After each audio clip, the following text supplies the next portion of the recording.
Bonjour, chers frères et sœurs, bonjour, chers amis.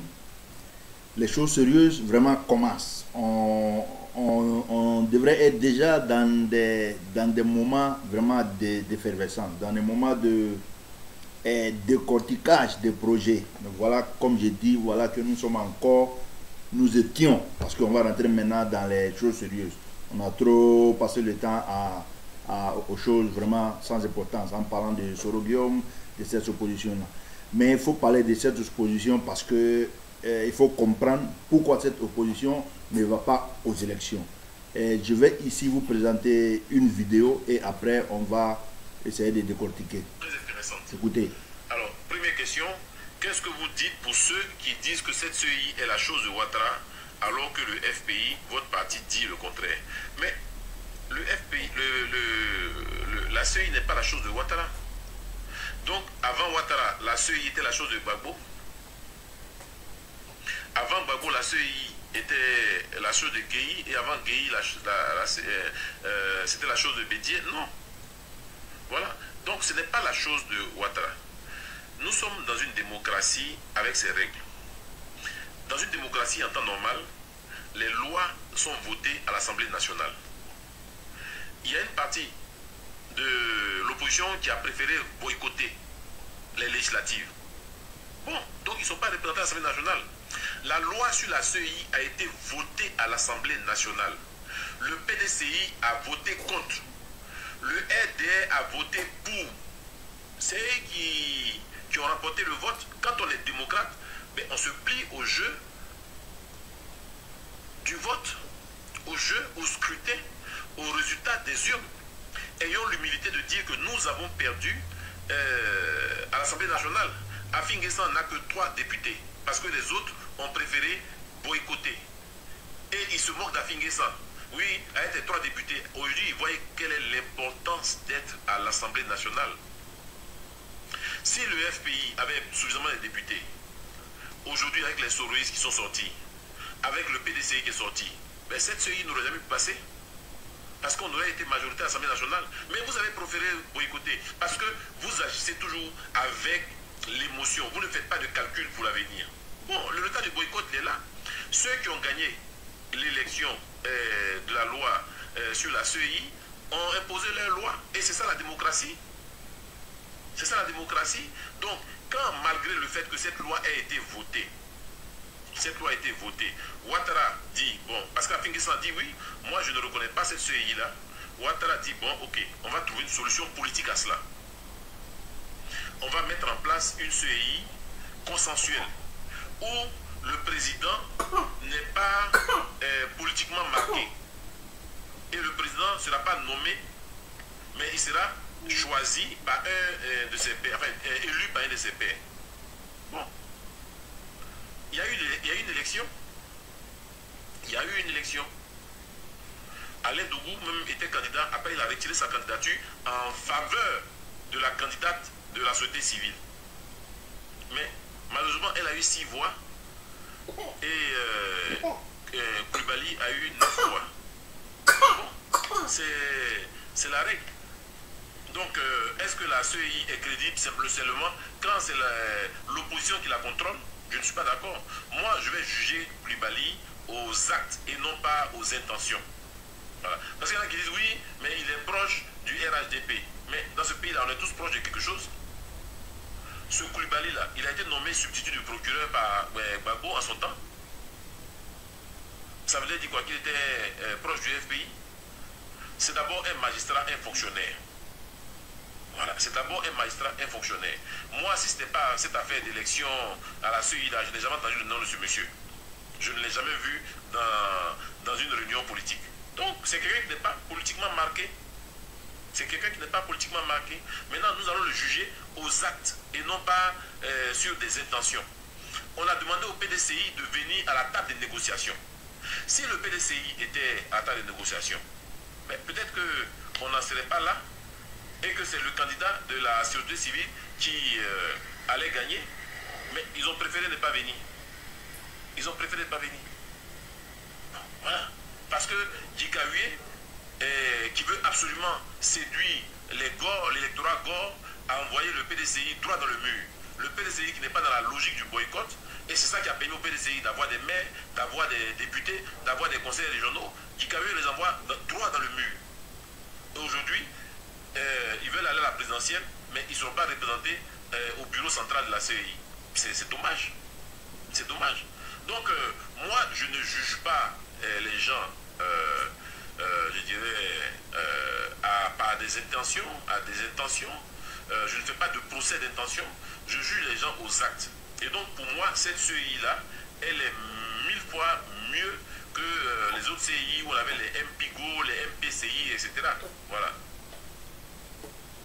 Dans tous les cas, on n'aura jamais une CEI 100% consensuelle. Voilà. C'est Gbagbo qui disait que ce n'est pas la CEI qu'on gagne l'élection, c'est dans les urnes. C'est Gbagbo qui disait ça, non?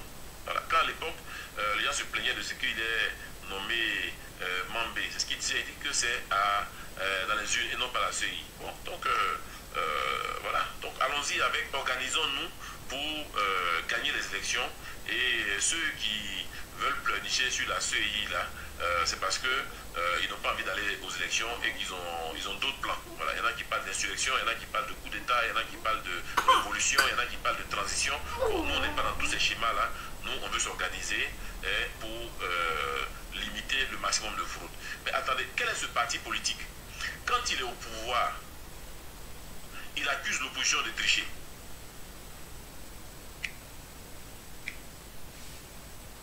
Voilà. Voilà la vidéo que je voulais présenter et vraiment décortiquer un peu la mauvaise foi du FPI. Hier, c'était le FPI. Ce monsieur, c'est Jean Bonnet, le vice-président du FPI. En son temps, vous avez bien écouté sa déclaration. Aujourd'hui, on ne peut pas venir remettre en cause cette CEI-là. Vraiment, ce n'est pas être cohérent, ce n'est pas être sérieux. Parce qu'on a évalué les forces, on a vu que on a une possibilité, comme j'ai dit.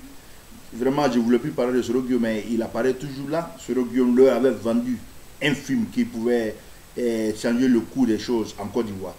Tout simplement, et ces gens-là se mettent ensemble. Aujourd'hui, Jean Bonnet, sur cette vidéo-là, parlait bel et bien du PDCI. Il a cité des noms. Il a parlé de Maurice Kakou-Gikawe qui les menait droit dans le mur. Et c'est dommage qu'on monte dans cette coalition pour aller droit dans le mur, parce qu'on voit réellement qu'ils vont droit dans le mur. Comme j'ai dit, les choses sérieuses commencent, les choses sérieuses devaient être en train d'être décortiquées, mais on a attardé un peu parce qu'il y a des événements qui arrivent là. Mais dans tous les cas, cette coalition d'opposition et ces gens hypocrites, vous voyez bien, ces gens-là sont ensemble. Ils sont ensemble. Comment cela peut prospérer? Vous êtes ensemble dans le mensonge, vous êtes ensemble dans l'hypocrisie, et tout ça au détriment du peuple ivoirien. Le peuple ivoirien ne doit plus suivre ces individus-là. Ces individus-là ne sont pas sérieux. C'est des aventuriers, c'est des méchants. Et on ne nous présente aucun projet. Ce monsieur a dit, aucune CEI ne peut être consensuelle. Bon, non, peut être consensuelle, mais comme on le dit, aujourd'hui, une personnalité en Côte d'Ivoire qui n'a pas de coloration politique, je crois qu'il va naître maintenant parce qu'il n'y en a pas. Il y en a pas. Donc, soyons sérieux. Surtout cette jeunesse ivoirienne qui a beaucoup à gagner dans la stabilité du pays. En allant aux élections du 31 octobre, là, parce que nous voyons que c'est une continuité. Aujourd'hui, la jeunesse ivoirienne a des perspectives, et à une référence, vraiment à des possibilités d'emploi. Nous avons vu beaucoup d'ingénieurs ivoiriens qui sont sortis. Tous les projets sont aujourd'hui managés par des jeunes ivoiriens. Il y a très peu de temps, on ne pouvait pas imaginer. On a vu que tous les projets avant étaient concoctés par des blancs, des ingénieurs blancs. Mais aujourd'hui, je suis fier de voir des grands projets de construction de grandes infrastructures dirigées par des jeunes Ivoiriens. Vraiment, c'est un acquis et il y a beaucoup encore à construire. Cette opposition nous a montré ses carences, nous a montré ses limites. Cette opposition n'est pas sérieuse. Ces gens qui s'est insultés hier, c'est vrai, on va nous dire qu'ils ont fait la réconciliation. mais on fait la réconciliation sur des bases saines, sur des bases sérieuses.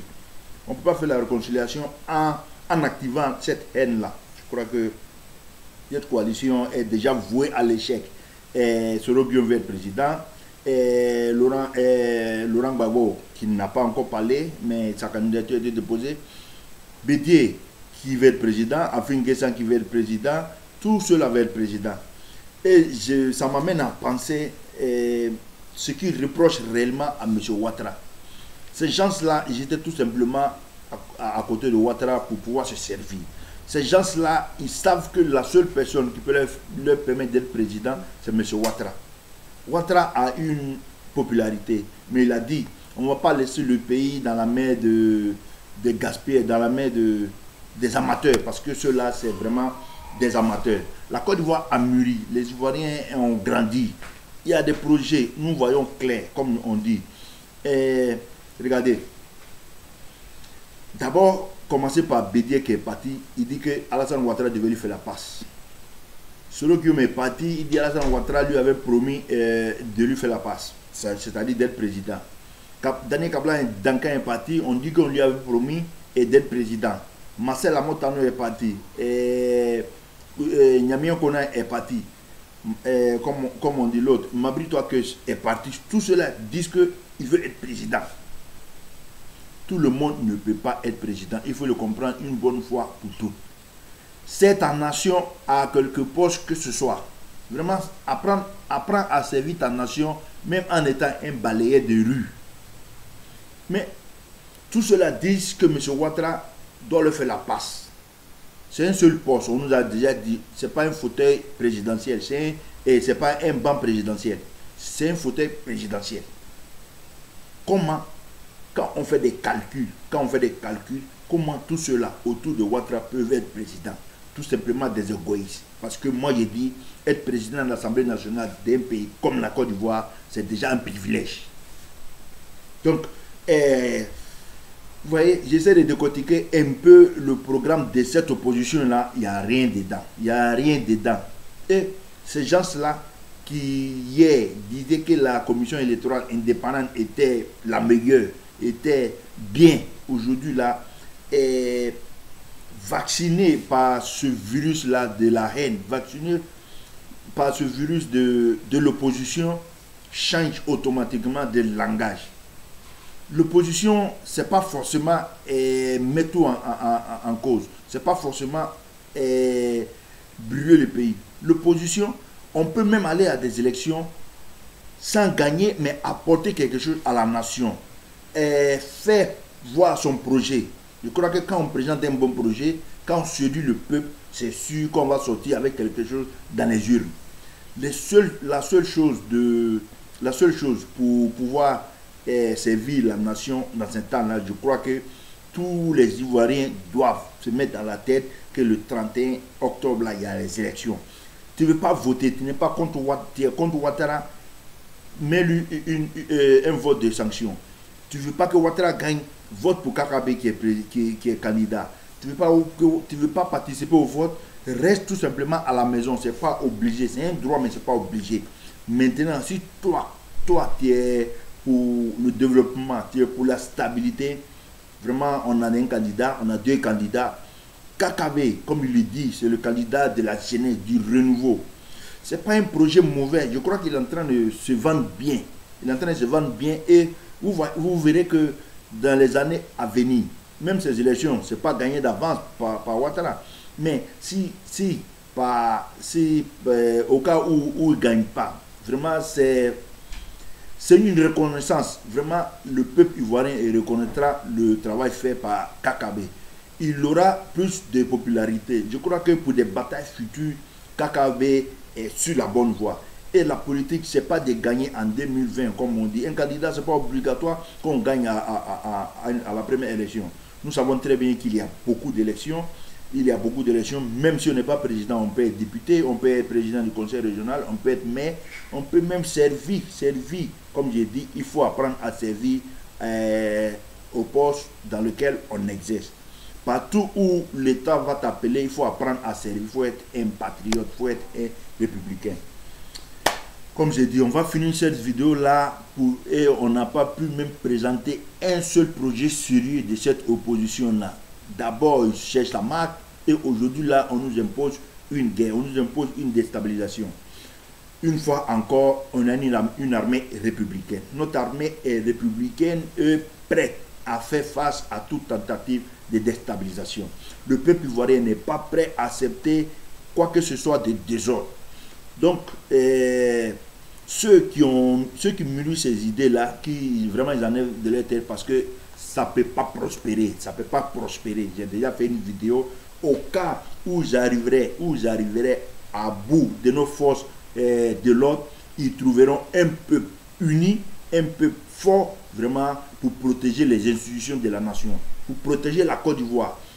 Et le peuple a mûri, aujourd'hui là, on a besoin de débats d'idées. Voilà qu'on n'a même pas pu faire un débat. Bon, c'est vrai, sur des chaînes, on arrive à faire, mais l'opposition nous a déjoué de l'objectif.